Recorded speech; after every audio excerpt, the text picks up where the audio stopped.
far as I know. There's somebody poking about in his garden. Look, careful, he might see us. Can you see? Look. Oh, Looking yeah. up at the roof. Yeah. It's Mr. Dobson. What's he doing here?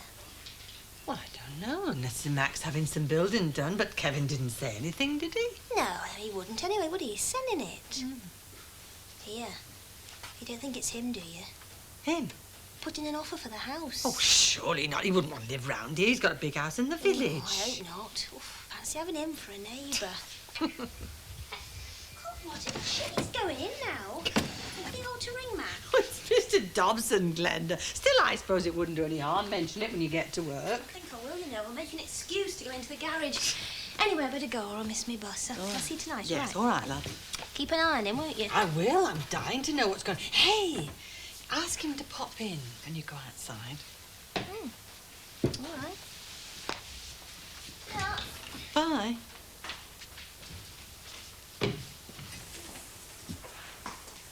Oh, Mr. Dobson. Well, I never. Oh, good afternoon, Mrs. Brownlow. I was just having a look round next door. But, you know, we thought we saw somebody moving about. Well, I was just going to put the kettle on. Would you like a cup of tea? Oh, very kind.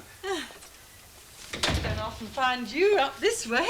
Yes, I am a bit off limits, I suppose. I took an interest in the estate, of course, when it was going up. Oh, you helped build it, did you? Build these? No, I had nothing to do with it. So don't go blaming me. Oh, I wasn't going to. I mean, we've always found it a perfectly nice little house, actually. Well, I'll go and make the tea. Make yourself at home. Oh, thanks.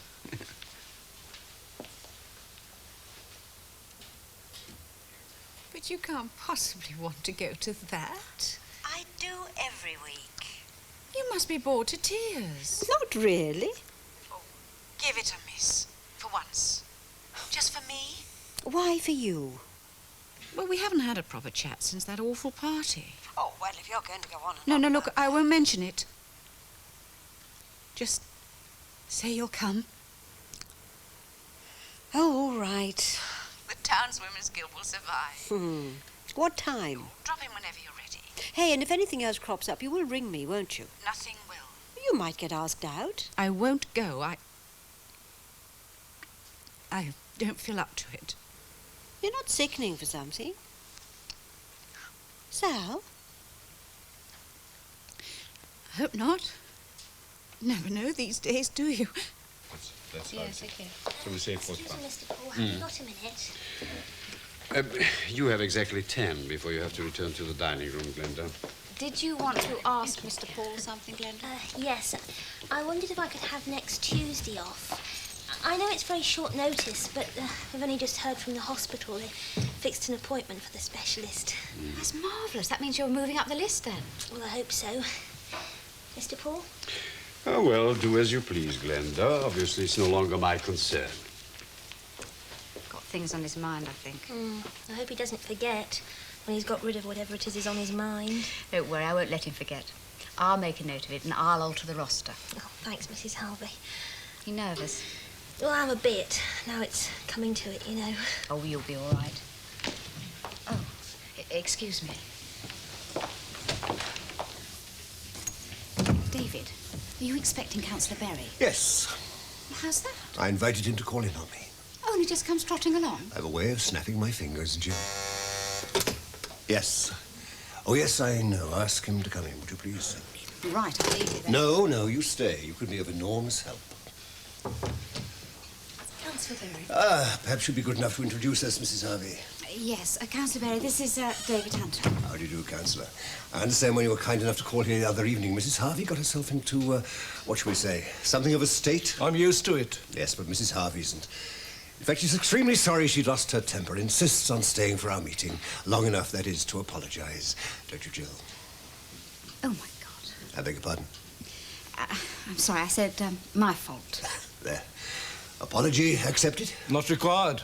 The matter was neither here nor there to me. I trust that after our consultations, the bypass will be there somewhere rather than here. Mrs. Harvey put that very clearly.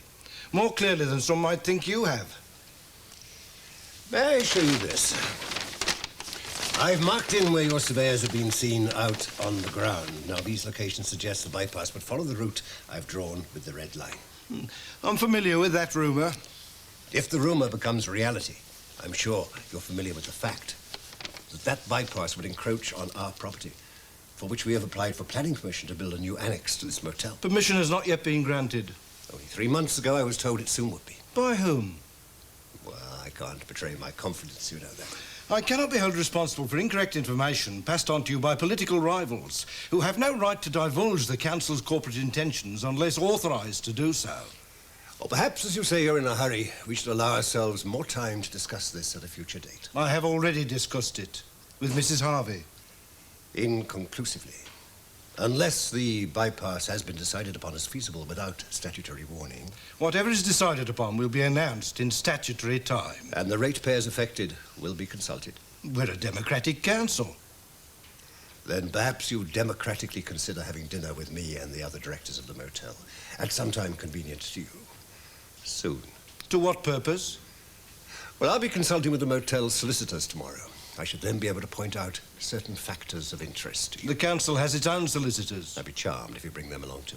Mr. Hunter, I cannot be your guest in any official capacity. Wow.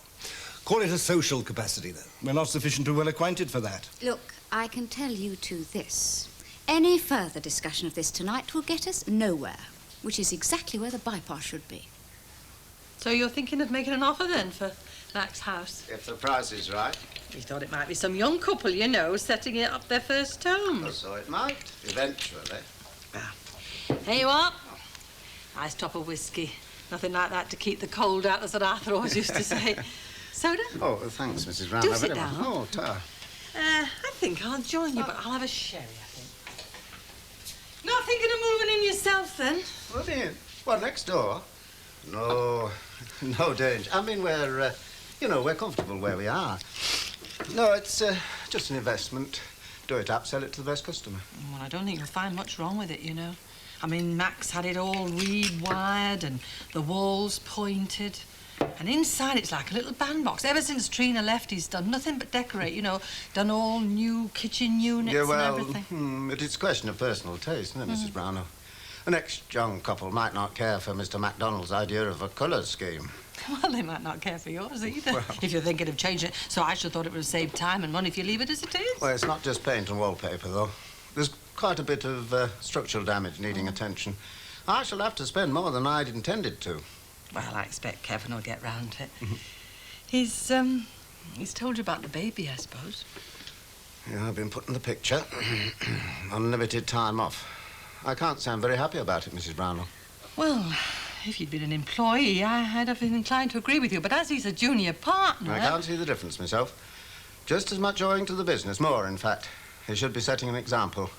I've never taken a day off without a good reason. That's how I built up the place from nothing. Well, it'll only be for a short time, Mr. Dobson, until things are settled between them. After all, I should have thought having a baby was a good enough reason. And it's their only chance, you see, to start a family. His dad's very pleased about it, of course. Oh? Well, possibility of a grandson. He's over the moon. I understand he put quite a bit of money into your business when Kevin joined. Well, he paid a fair price for the partnership.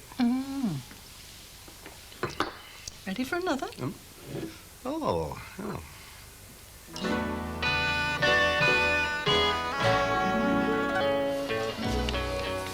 If it went round here... It would carve off a school playground. That school has been closed for years. It was closed for want of money. That impediment is about to be removed. Upping the rates? I didn't say that at all.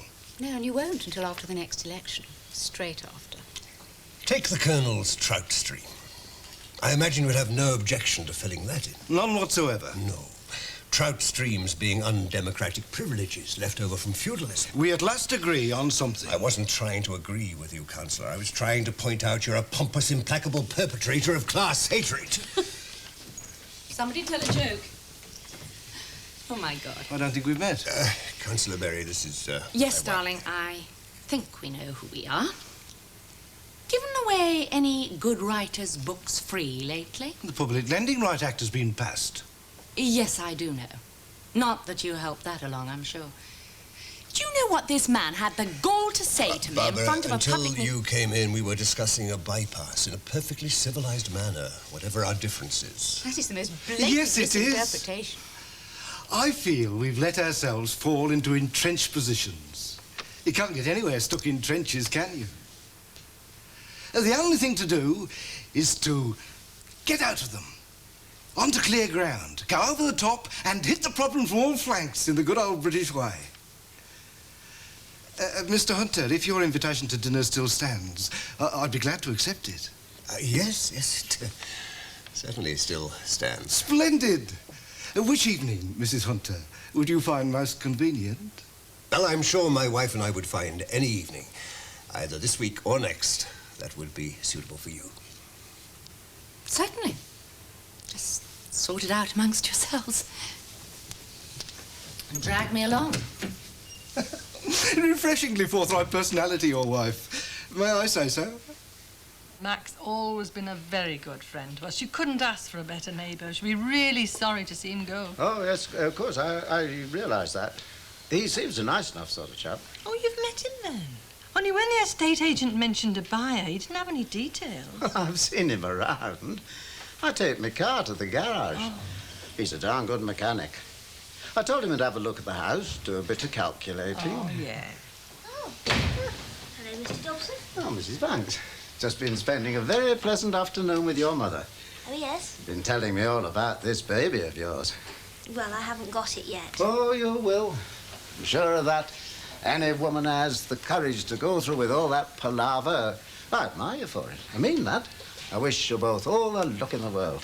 Well, thank you. That's very nice of you. And don't you worry about Kevin having to ask for time off. He only has to say, I'm willing to cooperate all along the line. I knew you would. You'll tell him that, will you? Yes. Yes, I will. Well, I must be getting along. You know, I've enjoyed our little chat, Mrs. Brownlow, and thanks for the scotch. Really hit the spot. Oh, you're very welcome. I'll see you out. Oh, goodbye, Mrs. Banks, and take care of yourself, mine.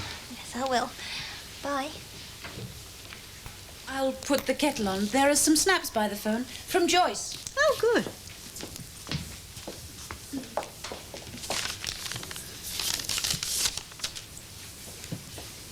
Ah, makes me green with envy.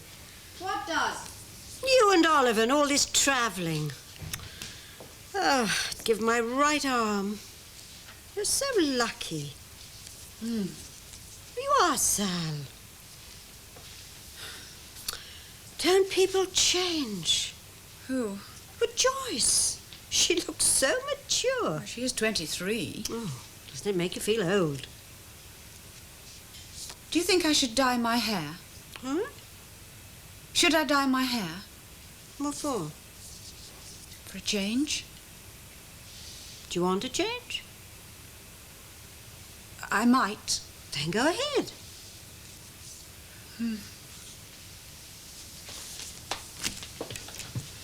What's the matter with you?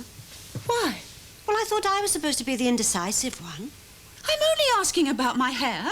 Yes, all right. It's important. What is? Well, the way I look. Well, evidently. Look, will you stop treating me like some silly suburban housewife? What on earth? Is that how I come across? Is that how you see me? Hey, now, steady on, Sal. What is it? It's Oliver. What, is he ill or something? No. What's happened? He's having an affair. That's what's happened.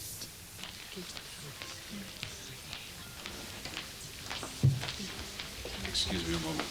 Thank you very much. Yes, Paul, it is me. I thought you were still in Canada. I was there only this morning. Going back tonight, no doubt. May I? Take an order for dinner, please. Reserve me a table for 1, 9 o'clock. You are on duty. What's your Shelley number? I haven't a clue. I can't get to the desk. Oh, and have someone pick up my luggage from the taxi. Pick up your luggage your damn self. And tell the driver to keep the change. Pay off the driver and bring in Mr. Law's luggage, please. Right, I'll have the pâté, then the trout, and half a How bottle is of... Gina? Still in Canada, I suppose. Yes, still in Canada. Preparing for our wedding. Sent any messages to her old chums here? No. Well, nothing of any consequence. I'll take half a bottle of the house wine, please. I'd never have believed it of her. Just shows you how wrong you can be about people. What was it you said about her? Witty and intelligent? Maybe that was the attraction. There's precious little else. Look at the way she came to that party. Absolute mess. I mean, trousers. She might have gone the whole hog and worn dungarees. What kind of woman can she be? Cheap, tarty, brazen. Had the effrontery to come to that party and talk to me as though nothing were happening. Smiling at me as though butter wouldn't melt. And all the time she was... Could you have done that? No. But then I don't have affairs. No one with a hint of decency could. I suppose for her it's all fun. Just so long as she's having a good time. Doesn't care what havoc she causes on the way. Sal, you are sure? I heard them on the telephone. Yes, but one side of a conversation can sometimes be very misleading. I may have been blind to it, but I'm not exactly stupid, you know. If someone says he love... What did Oliver have to say about it? He doesn't know I know. But if you heard him on the phone... I wasn't listening intentionally. He thought I'd gone to bed. I came down for some milk to take my tablets, and I heard him. Don't think I'd have taken any notice if it hadn't been for that tone. I could remember that from way back. So gentle. When I heard that, I just stood there on the stairs and listened to it all unashamedly. Just couldn't believe it. I knew I was hearing it, but somehow the reality couldn't get through to my mind. There was no doubting it. Oh, but you find doubts. You do when you're desperate. Your mind's screaming, no. My poor love. By the time he'd finished, I was much calmer. Don't ask me why. So I went back to bed and he never knew. Are you going to tell him? Sal, you'll drive yourself into a breakdown if you go on trying to pretend this isn't happening. Oh, it's happening, all right. I accept that now. But I know him. If I confront him with this, it'll blow it up out of all proportion. It can't mean anything. I mean, it can't be serious. I mean, not with her. What is she? Trumped-up little nobody, out to make it with her boss, and he's been fool enough to... But he'll come to his senses. Sooner or later. Then it'll all be over. He'll see her for what she is.